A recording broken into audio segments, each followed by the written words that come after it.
Hey guys, RagingRashaka here. I wanted to talk a little bit about a video that I had watched. It's been a couple of weeks now. And kind of wanted to think a little bit about what I wanted to say regarding this video. So it's a little bit of a, I guess, premeditated reaction video. Um, it's in regards to gamers kind of lashing out at developers and individual programmers or individual people that work for a studio to take out their anger about a game not performing how the customer wanted to see it done. So this video has been reviewed by a couple of other people. You may have seen it from Asmongold, for example. But the video is called "Your $70 Doesn't Buy You Cruelty," and it's by Mark Darrah. I would like to point out that he has been either lead programmer or executive producer on multiple games, a lot of which were from BioWare. It appears that he's worked on pretty much all of the Dragon Age games. And he also worked on Anthem.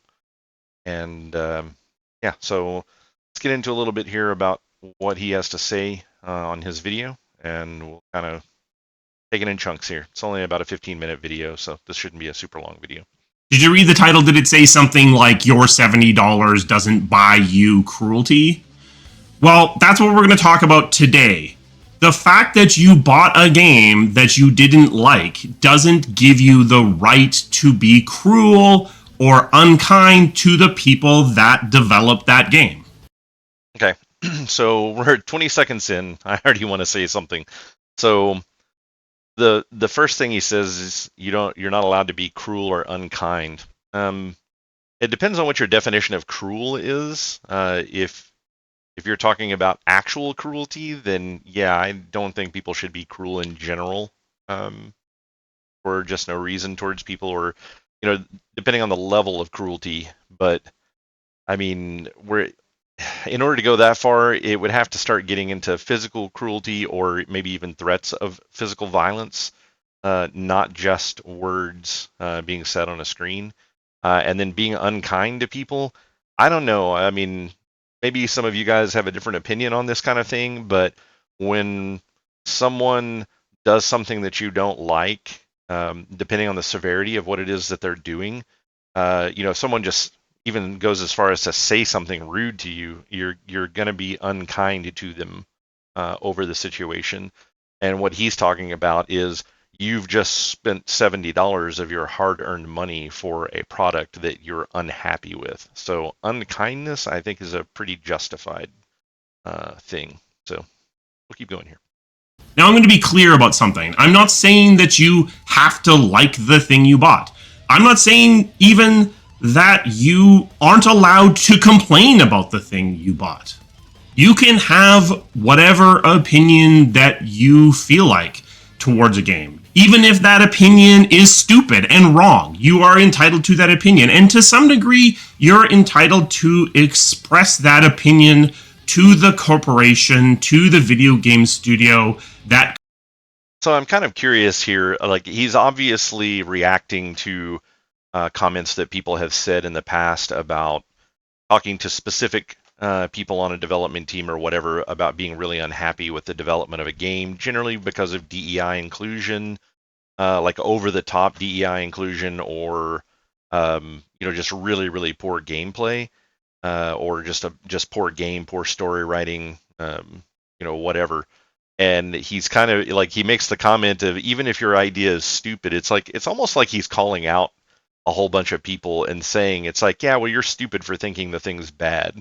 It's like, maybe that's not what he's saying, but to me, that's just kind of what it felt like. It's kind of like, yeah, if you want to talk about the game, that's fine, but if what you're talking about is bad, then that's stupid. So I don't know. Could just be the way I've taken it. I'd be interested to know what you guys think about that particular line. Created this game that you bought.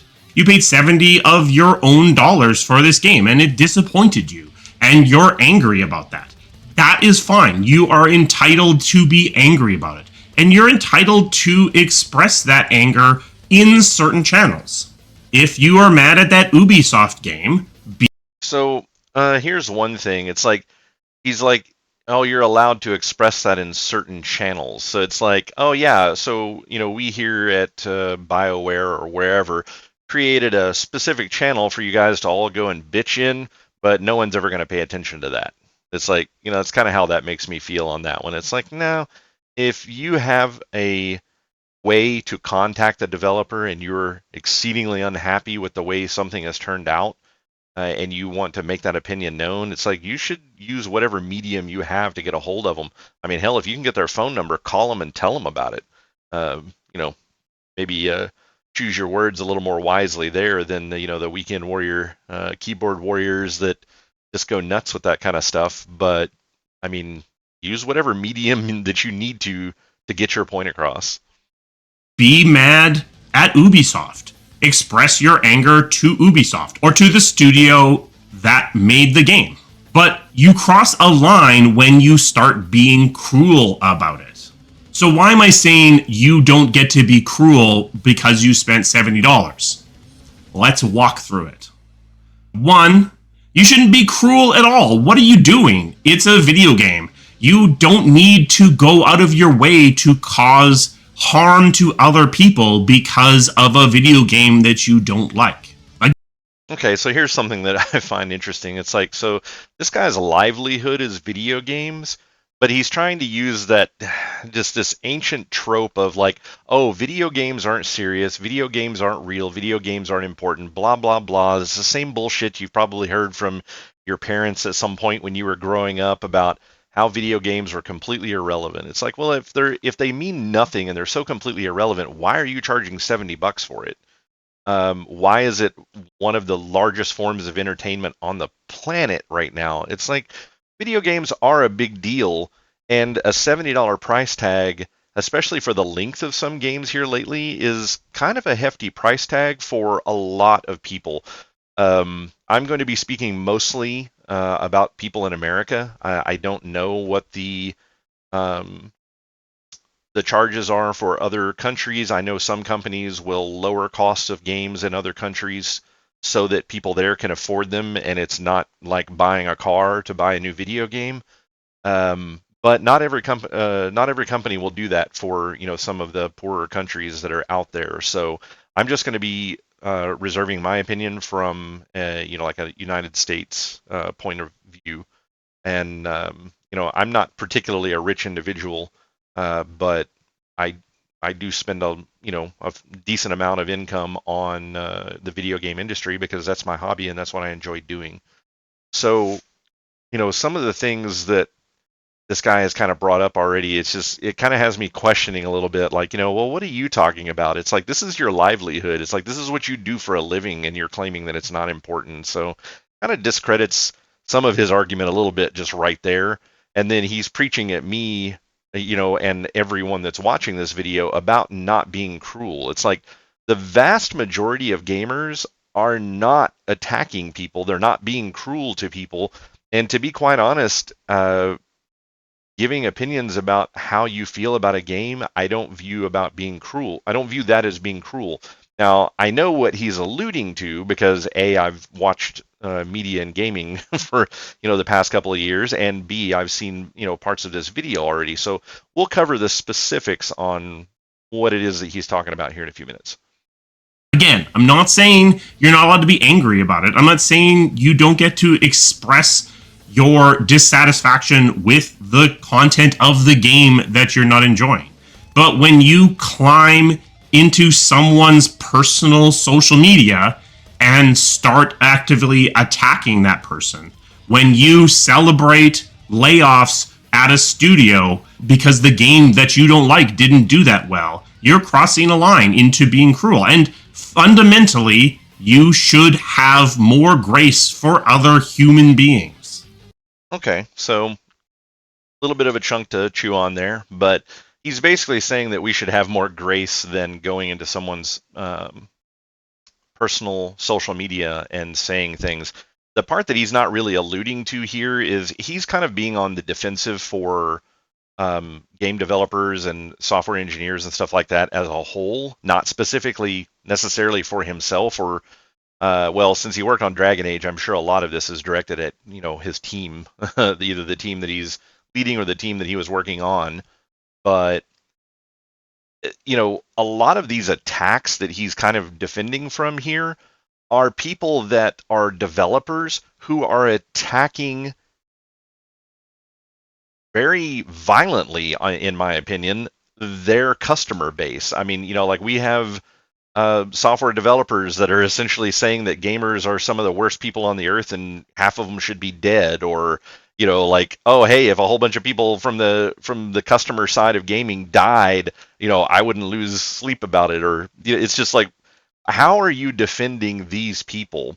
And what makes you think that it's okay for a software developer or a software engineer or the representative of a multinational company to come out and say things like that, and that there should be no personal recourse, in this given situation? It's like, you have people that are in the gaming industry that are comparing their customers to Nazis. And it's like this Nazi term is a term that's being thrown around a lot lately.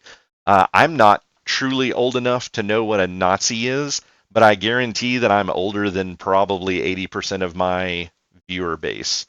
Um, you don't know what Nazi means, stop using that word. You don't know.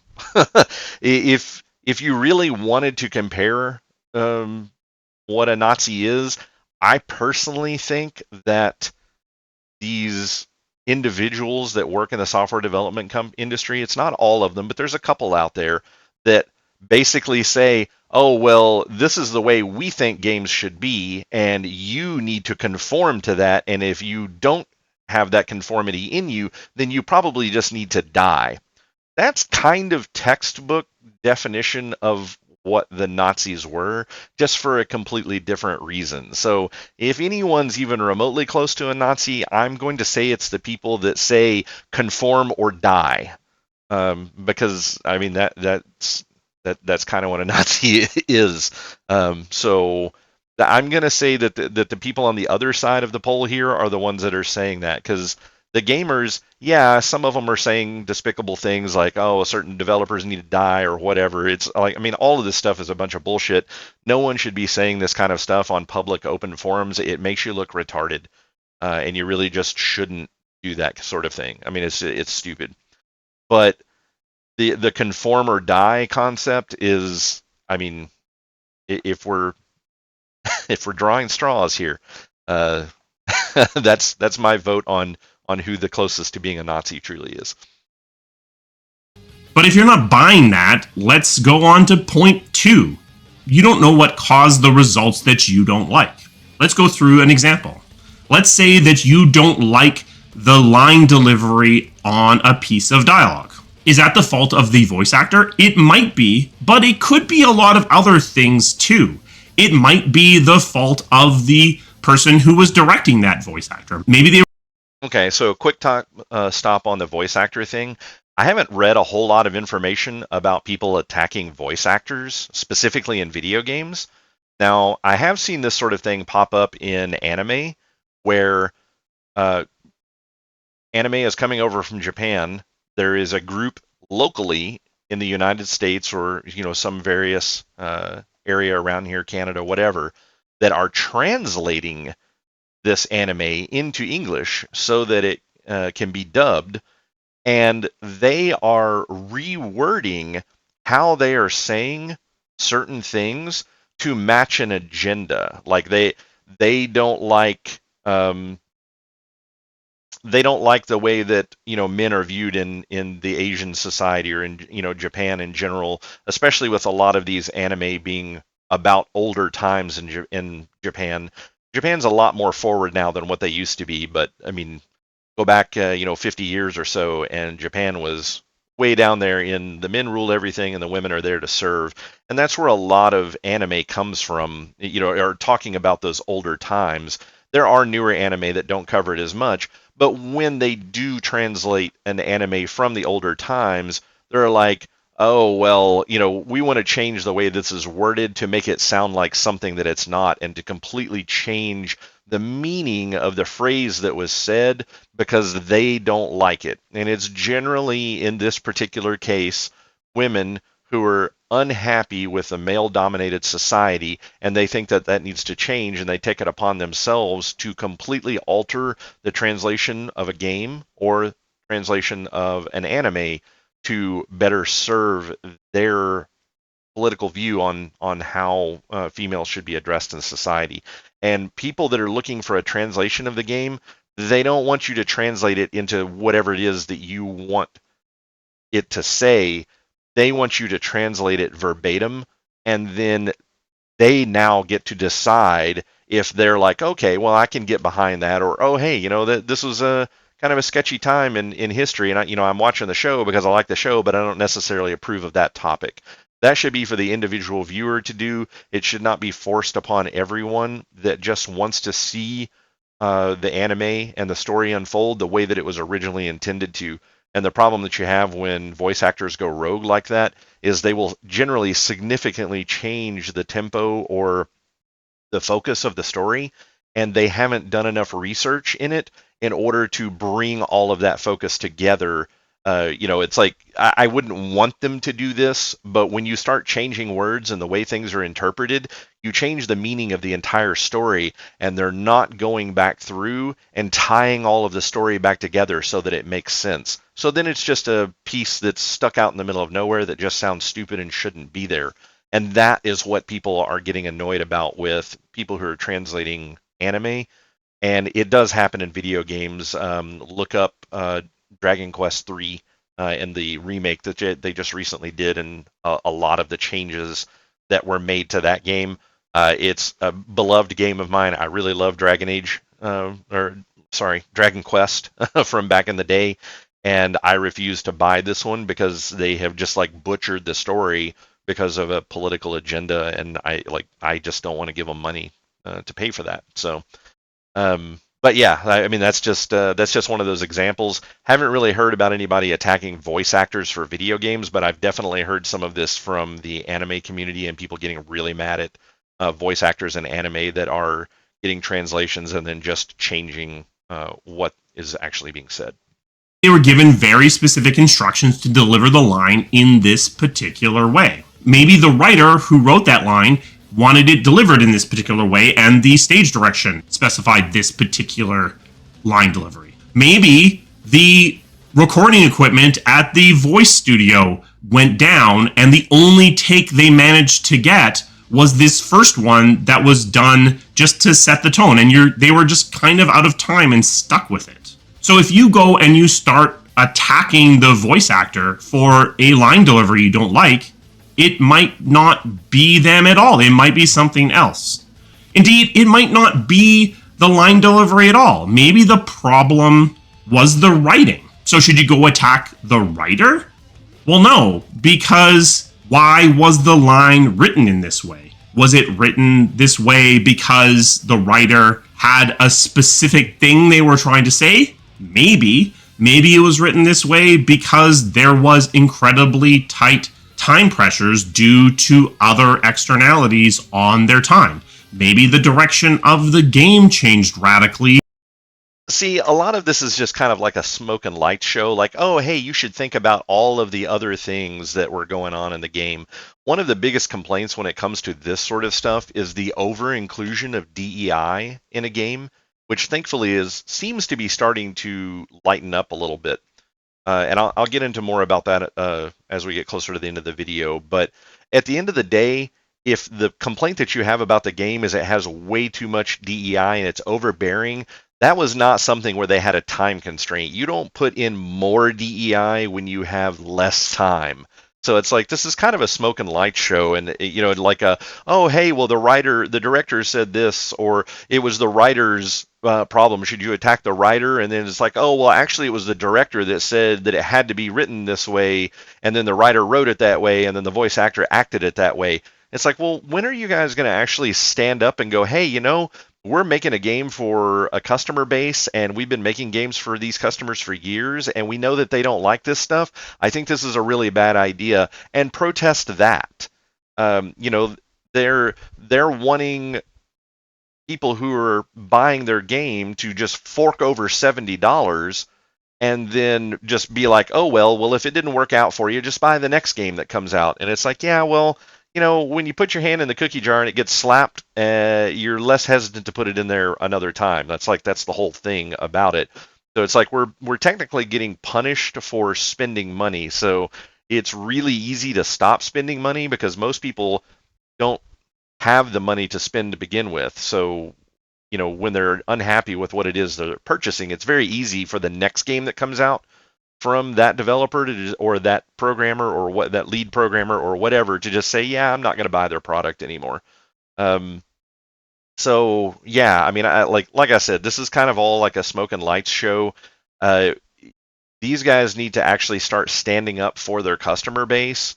They know that we're unhappy with this. And if we should be able to put money on the line, why aren't these people willing to put their job on the line? It's like there's software development companies everywhere. Stand up against the tyrants that are running this, that you claim are the cause of this problem, and quit and go get a job at another development company. Or hell, I mean, with the kind of experiences this guy allegedly has, start your own company. I mean, you should know what people want by now.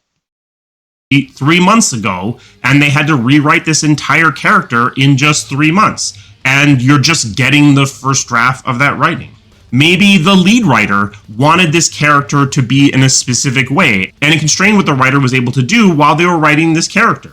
Maybe the creative director on the project had specific goals that they had in mind, and they were pushing the writing in a particular way or restricting how much leeway the writers had in order to express their vision on what the game was able to do or be. Maybe the So something I want to say about the things he's been saying here is that we're getting into the concept of like, oh, you're looking at first drafts because we ran out of time, or this or that we ran out of time. That's a valid argument, and that's not necessarily a lot of people's fault that are working on the project. It's usually the big company that's bankrolling the game. They're coming in and saying, you got to have this game done and you have to have it done in this amount of time.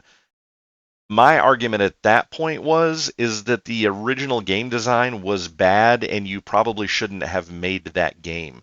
It wasn't ready yet, and it needed to be cooked a little bit more before you even started getting funding for it. You needed to have a better basis for what you were going to do with your game.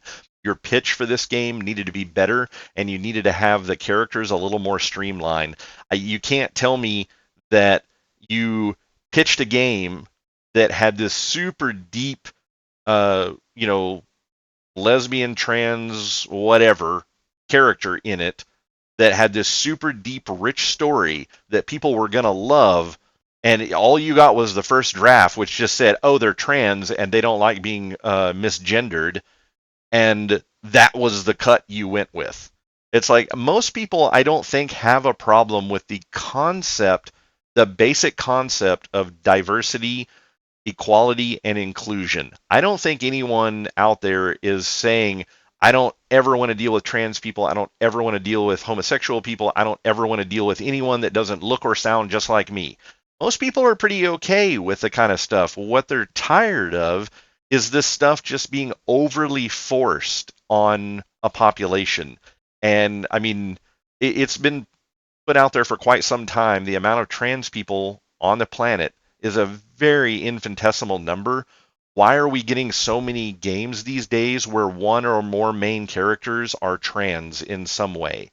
Why are we putting things like top scars in games? It's like, if you have the time to go in and design top scars, then you have too much time for your game. There, you could have fixed other stuff instead of putting in a trans agenda, political agenda into your game. So it's like, once again, big smoke screen, not really attacking the root of the problem here. It's like no one's buying this stuff.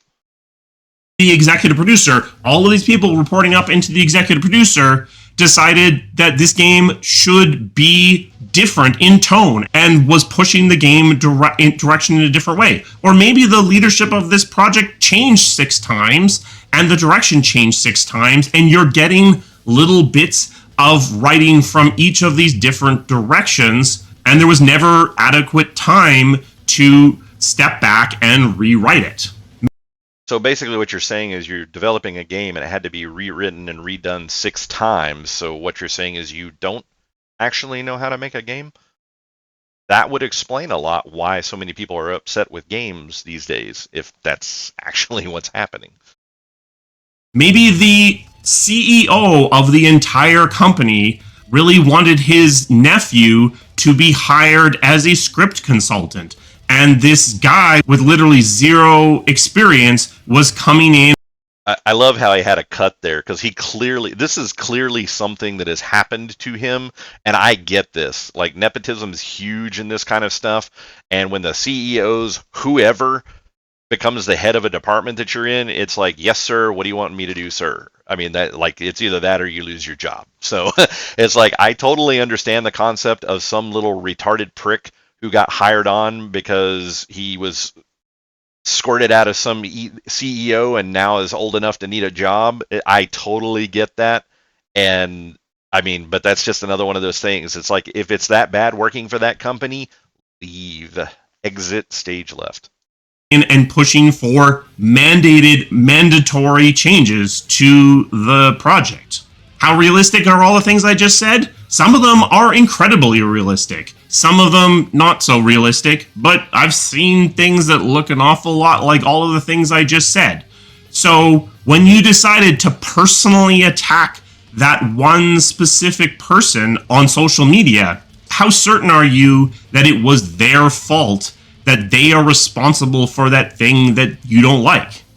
Well, so back to the whole smokescreen thing going on here.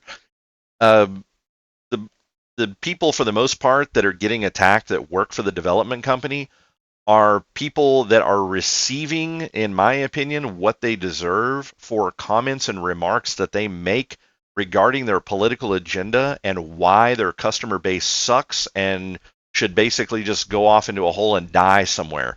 That's why these individuals are getting attacked. So, complete smokescreen. Once again, you're not addressing the problem. You're just trying to make the customer base look bad because you don't like that this has happened, and you potentially have a friend that it happened to, or like it's happened to this guy himself. It's a smokescreen. It's like people that are getting attacked are despicable people who are attacking in a very vicious way the customer base first because they're unhappy with reviews.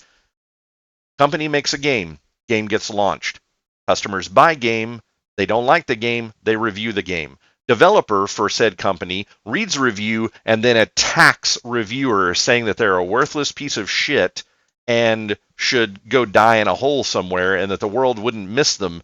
And you don't think people aren't going to take that personally and then be mad and want to go attack that dude directly in his social media? Come on, dude. Use your brain, man. You're an engineer. Think about it. And I'm going to tell you right now, you shouldn't be certain because you don't know exactly what was going on within the project. You don't know the exact circumstances that resulted in that thing you didn't like.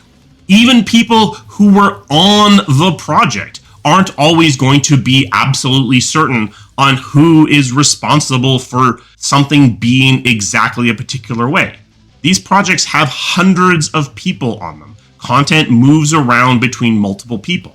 Sounds like maybe the teams are entirely too large that you're working for, and maybe you need to make the team smaller. If you can't pinpoint who it is that's causing a problem, that's really, really bad. Because then that means at any point, some random person could just insert whatever they wanted, like unsolicited dick pics, whatever. They could just stick this stuff in your game and it's just there for the customers to find, and that's not the kind of game that you were developing. It's like, I don't know, this whole crap of like, oh, stuff could be put in and shuffled around and no one knows what's going on. It's like, it sounds like you just need a little bit more accountability in your company.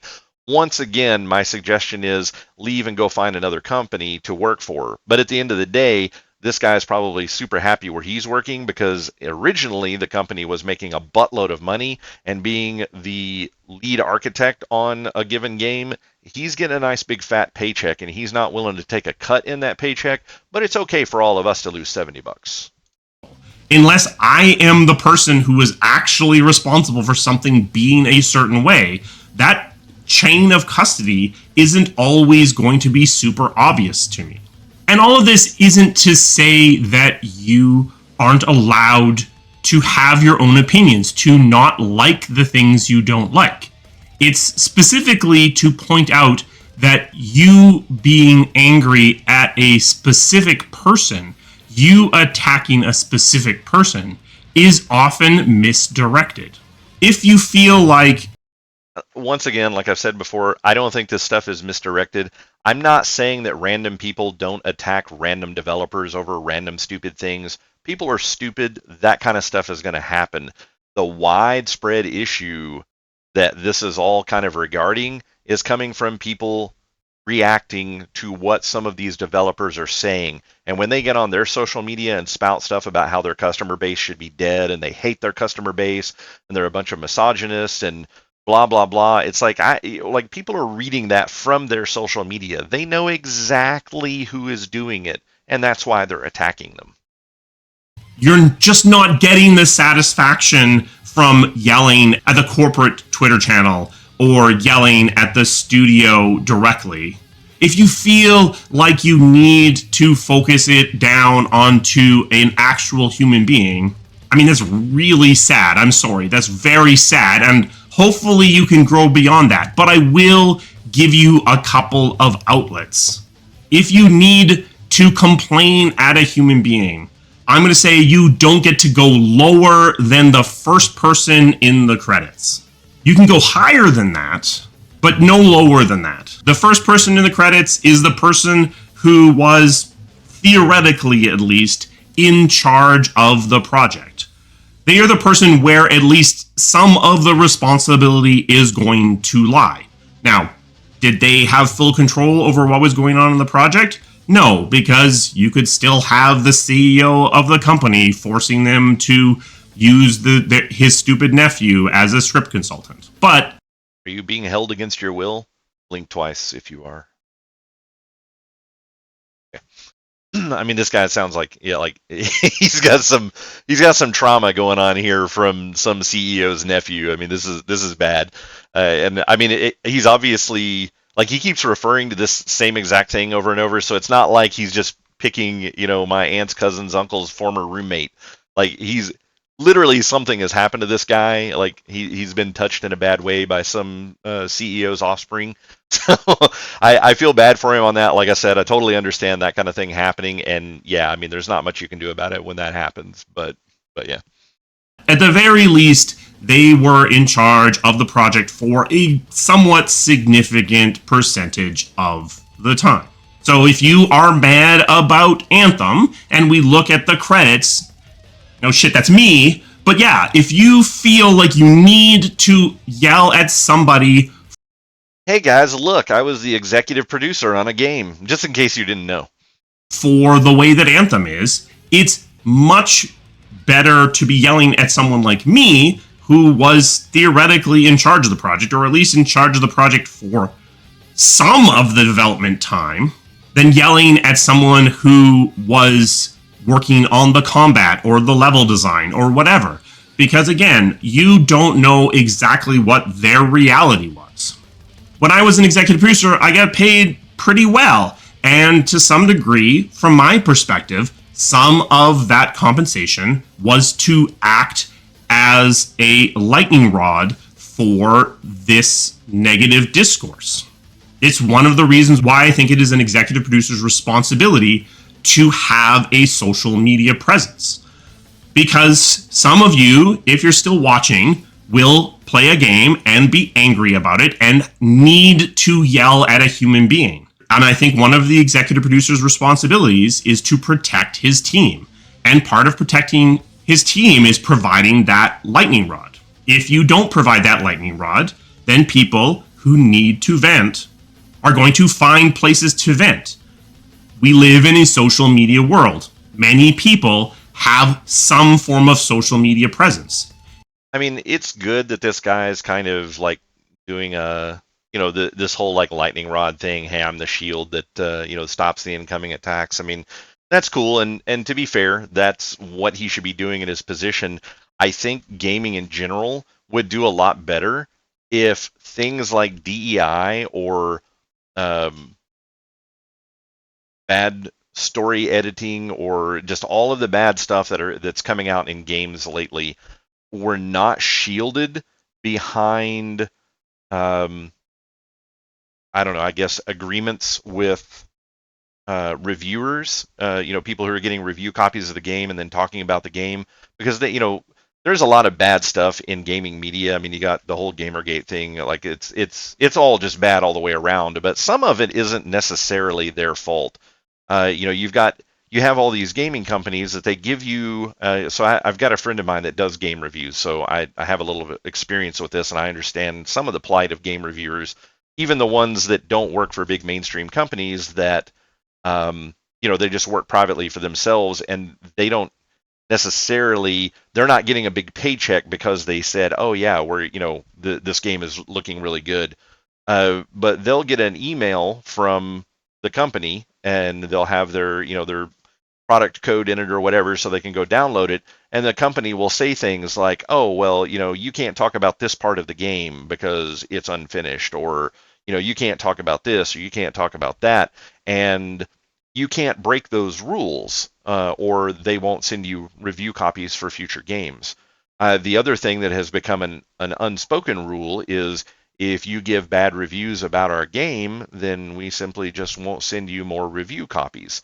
And the amazing thing about it is out of the one person that I know that does game reviews, he has 3 or 4 other friends that have gotten into game reviewing that just basically run like shill websites. They just post up fake spoof reviews because at the end of the day, they're not interested in actually reviewing the game. They just want a free early copy of the game because, well, A, games are expensive, and B, if you're playing games on like Xbox or something and you want to get on there and pop all of the achievements for the game, well, a really easy way to be first is to get a review copy of the game, and then you pop all of the achievements, and now you're the first person to 1,000 point a game, or you're the first person to platinum trophy a game if you're playing on PlayStation.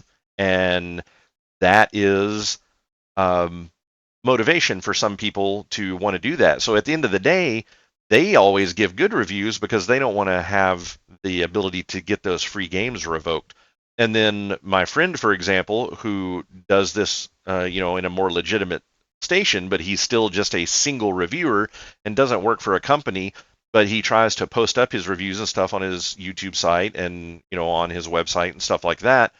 Well, that's his entire income, like as far as doing reviews and things along that. He's making a portion of the money that he lives on by doing that. And if he puts a honest review out there, then he loses rights to get more copies of games from that company in the future, which means now he's able to make less money, which means his livelihood is getting hurt. Um, and so that's a big problem to have to deal with. And then when you think about these big companies out there like Kotaku or whoever else, where they're a giant company with tens or hundreds of employees working for them that could essentially just go under because they don't get review copies anymore because they gave a poor review on a game. Why do you think there is a 1 to 10 rating for most rating companies, 1 to 10 or 1 to 5, but you really just don't ever see games lower than like a 5. Maybe you'll see a 4. I think the Gollum game got a 4 from somebody, but you don't ever see ones or twos. But then you have a game like Concord that comes out. It's like, explain that one to me. The game failed. It was a large triple A, quadruple A game.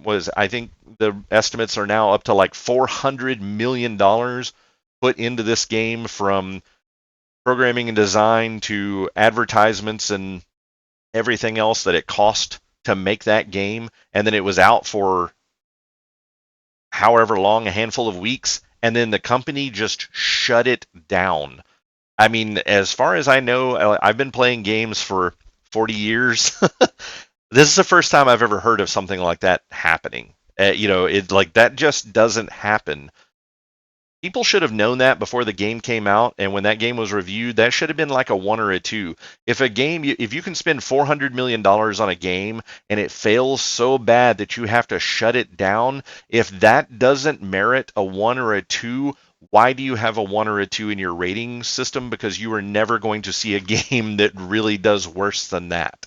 Like a game that does worse than that is the game that the company, like the publishing company catches ahead of time and are just like, no, we're just going to sweep that one under the rug, that we're just not even going to release that. So it's like that's the only precursor, which means the game doesn't get a review, so it's not there to get the 1 or the 2. So how that game got a 7 is, I say it's a beyond me, but I totally understand why that game got a 7.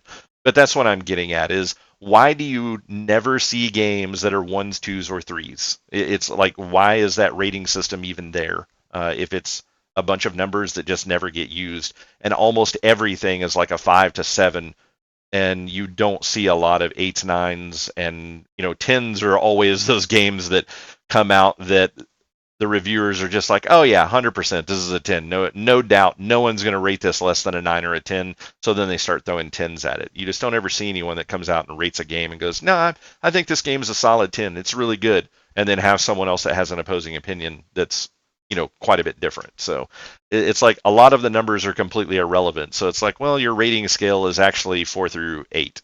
I don't know. But anyways, if they would stop hiding all this stuff behind the scenes and actually converse with their customer base. Like, this guy is the executive producer, like he so generously posted up there so we could see on Anthem. If he would have been in more direct contact with the customer base, I mean, they had things for Anthem, like beta tests and stress tests and stuff like that. Why was he not out on the boards talking with people just a little bit more about what was going on and getting the situation worked with? We as gamers, we have got to start uniting together and speaking with our wallets, because at the end of the day, that's really the only thing that's going to change this. Like, you can get on and you can hiss and moan on the official forums. You can track down these individual developers or individual software engineers that say shit that you don't like, and you can raid into their social media and just fucking go off on them. It's like, I mean, you can do that if that's what makes you happy, but at the end of the day, it's not really going to change anything.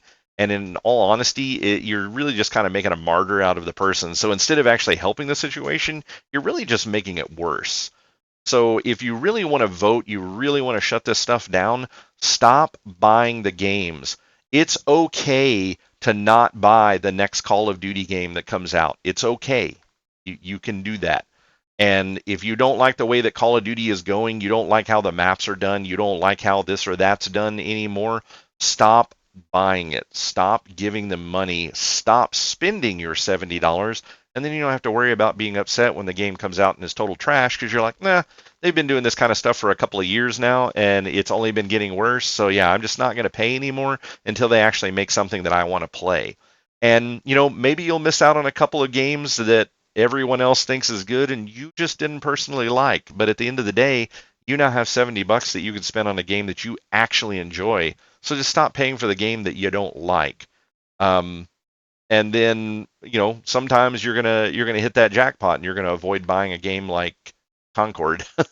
I mean, fortunately, I guess all of the people that dumped money into that got refunds on it. So I mean, that's a plus. But most game companies don't really do that, and a lot of the times they'll just let their games stay out there forever, and they just keep marking the price down. And you paid $70 for it on day one, and 6 weeks later it's $15 in the bargain bin. And it's like, oh, that's awesome. So stop. Like, vote with your wallet.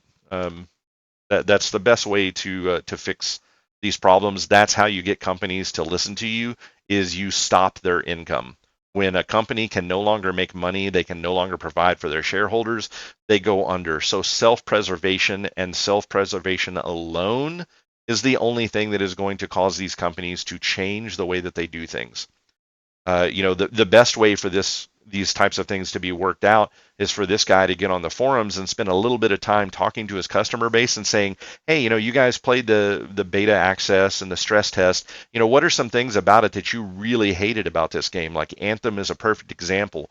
I played Anthem. I played in the beta test for it. I thought the beta test was a lot of fun. My biggest concern about the beta test was we didn't get to see anything for endgame.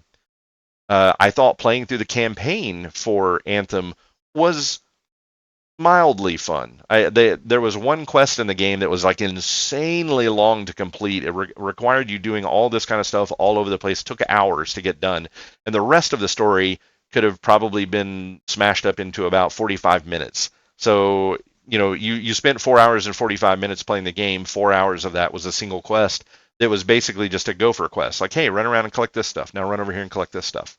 Not necessarily engaging or fun. The feel of the game was pretty decent. It was pretty enjoyable to play. And they could have done so much more with it. They could have made the campaign a little bit longer, a little bit more engaging. They could have fleshed out the storylines some more. That would have given people more time to go through the campaign. And then that would have given them more time to work on the end game in the background because they had never made a game like this before. And honestly, the bare bones of it was a pretty good game for what it was. They just didn't have the end game and they didn't know how to fix it.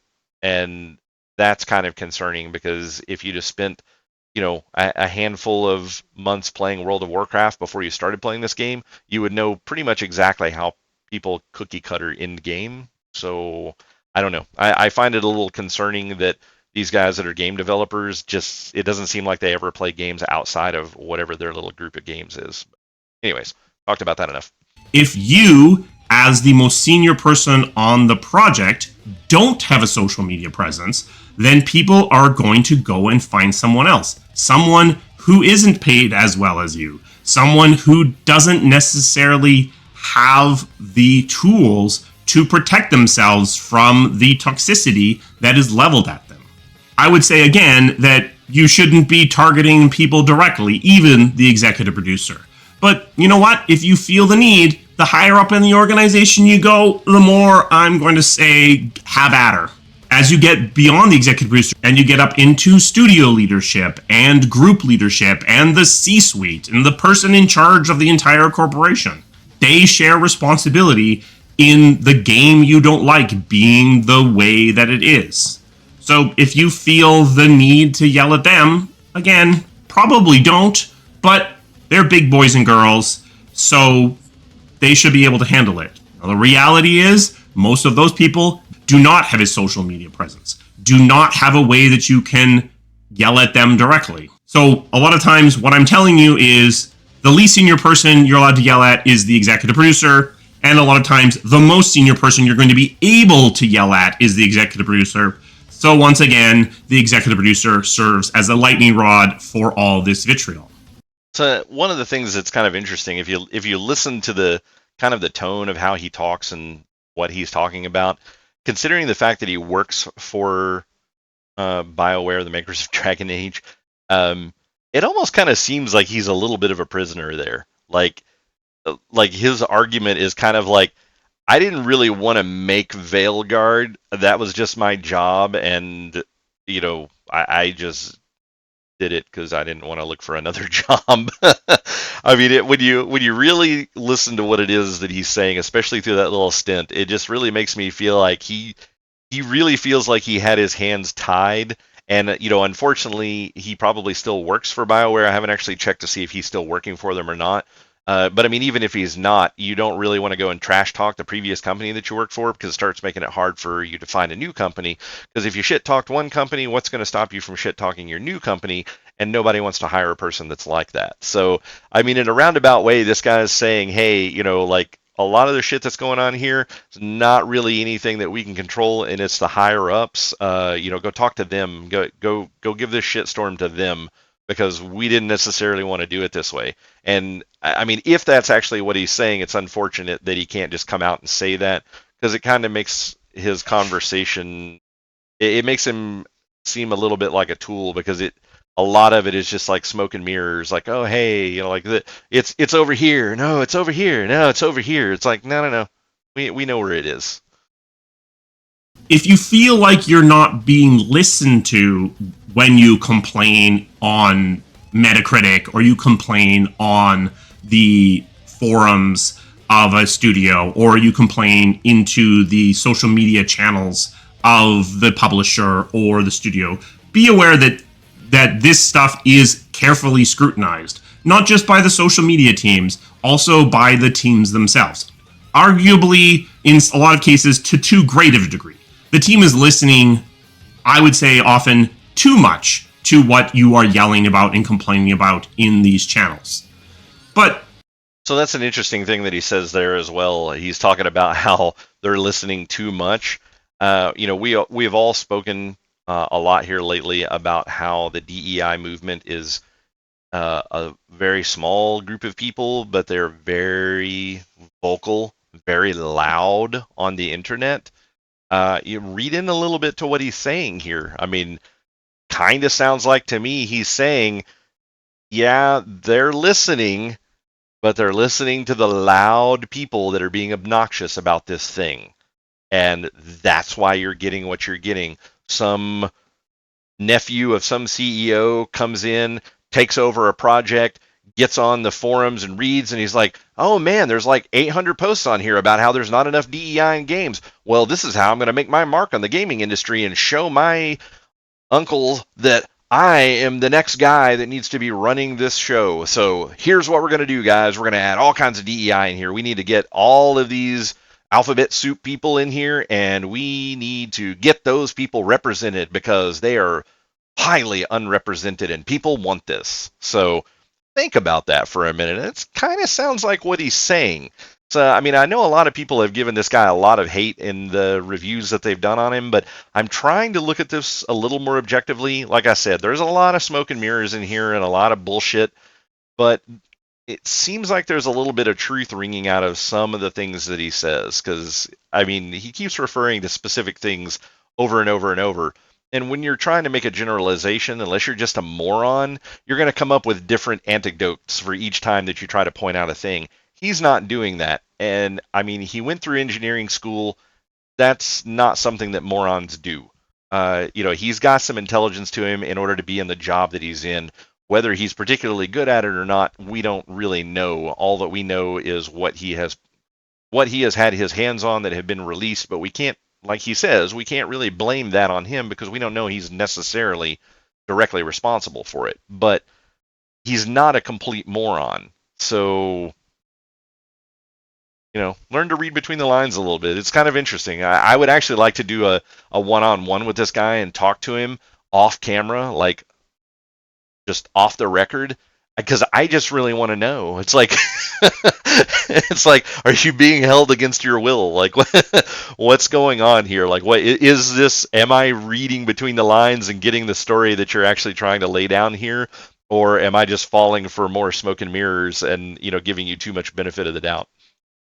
don't worry, you don't need to go onto their Twitter channel and yell at them directly because they're going to hear it anyway.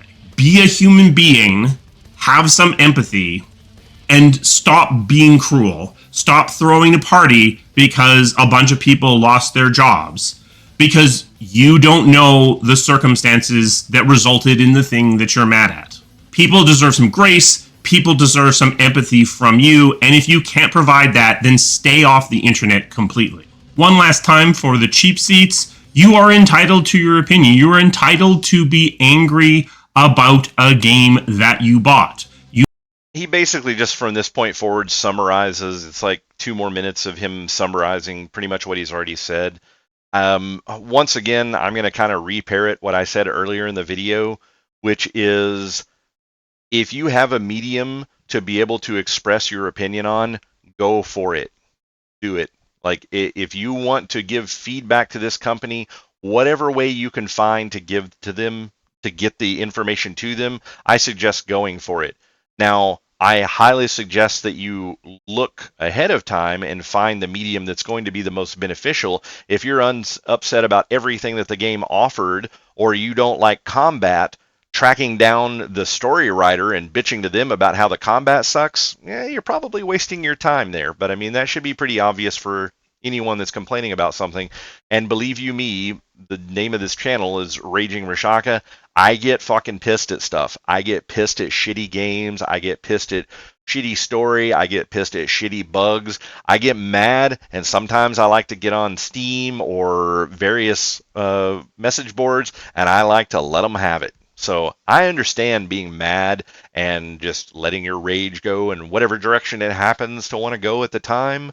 But most of the time, when I go back and read it afterwards, a lot of times I'll take it down because I've decided that I've been a little too aggressive about something that I've said, or maybe what I said wasn't directed at the right group of people, and I'll go in and edit something or make a small change. A lot of times I don't, but there are times when I've gone back and been like, I was probably a little heated when I did this, and I should probably tone it back. Some of that's probably also just getting older and becoming a little bit more mature. When you're younger and you fly off the deep end, sometimes it's hard to ever rein it back in that you were wrong. It's like, no, I'm pissed now. Fuck you, and I don't care about your story anymore. So I totally get it. Been there, done that.